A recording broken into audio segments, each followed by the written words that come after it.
Welcome to this episode of the Philosopher's Clearinghouse. Premium thought at a wholesale price. Let's think big things together. I'm your host, a scandalous sinner, a.k.a. Romans 9:18, a.k.a. Calvinist Klein. Today we'll take a look at an essay from Joseph Rickaby, a preface on first principles. Paraphrased for the Philosopher's Clearinghouse. A few words will give an overview of the purpose for this work. People complain about Aristotelian logic that it is a consistent system of thought, but doesn't match reality. It gives plausible processes built upon dogmatic assumptions, but doesn't guarantee the correctness of dogmatic assumptions. To improve this, modern logicians have restructured the old logic into something new and added a new vocabulary and new domains.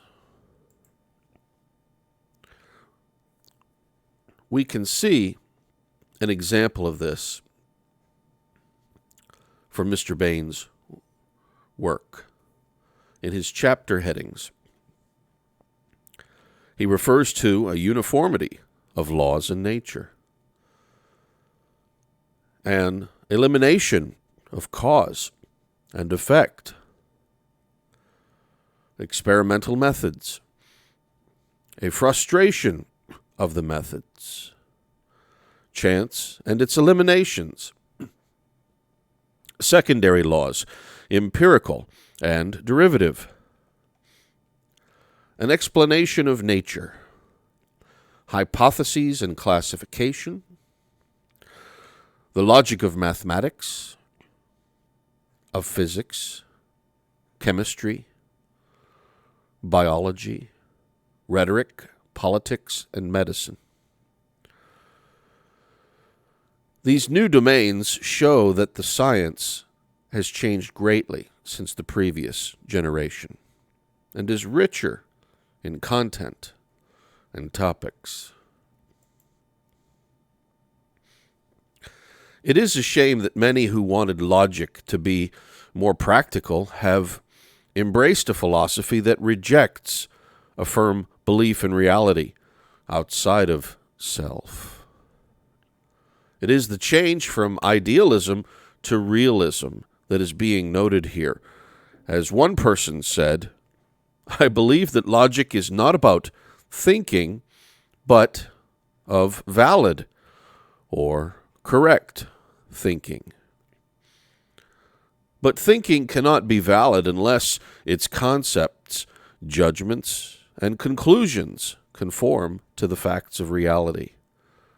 And one doesn't get that in the abstract by thinking about thinking itself.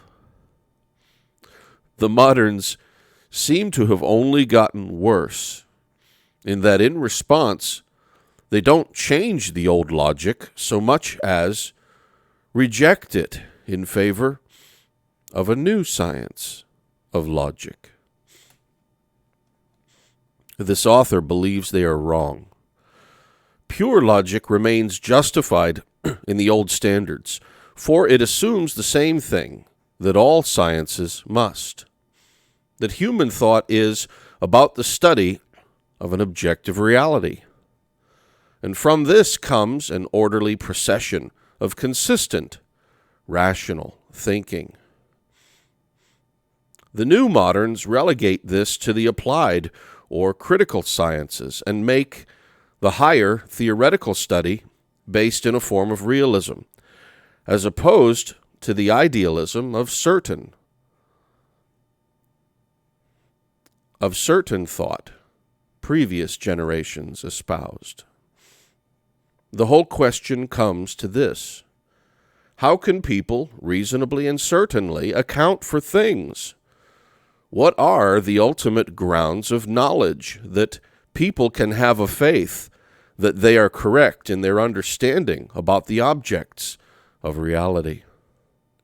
And so is the reason for this work, the first principles of knowledge.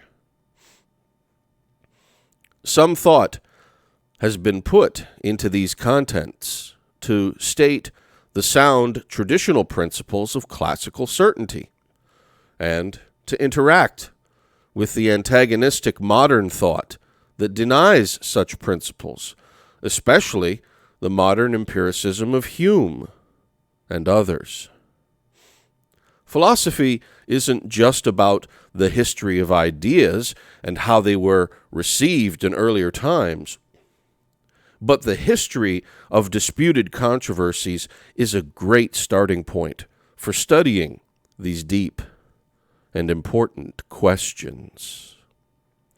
Scholastic thinking has to be less genteel and more militant, for it is in competition with a non-collaborative and eristic modernism that treats the old philosophical basis with contempt and derision.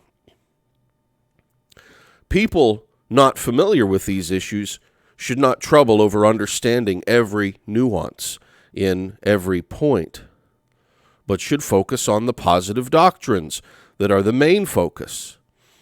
Philosophy might be stated in a few words, but these words can have a dramatic and big impact in their meaning.